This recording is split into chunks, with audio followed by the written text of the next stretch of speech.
আত্মবিশ্বাস হারাবেন না। লোকে হেরো বলুক, ফেলিওর বলুক, তোর দ্বারা হবে না বলুক, জঘন্য বলুক, কাউন্ট না করুক, হাসাহাসি করুক, পাশ থেকে সরে যাক, অবহেলা করুক, মন ভেঙে যাক, মানুষ চিনতে ভুল হয়ে যাক, বিশ্বাসঘাতকতা হোক, রক্ত ঝরুক, চোখ থেকে জল পড়ুক, ঘুম না আসুক, কেউ না থাকুক, দম বন্ধ হয়ে আসুক, একলা লাগুক খুব, সব সয়ে নিন।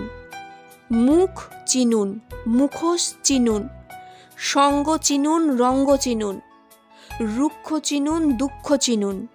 এই সময়টাকে মনে রাখুন আর নিজের ওপরে বিশ্বাস রাখুন। আজ যা আপনাকে নিজের সর্বস্ব দিয়ে ভাঙতে চেষ্টা করছে, কাল তা আপনাকে স্পর্শ করতে সে টুকরো টুকরো হয়ে যাবে।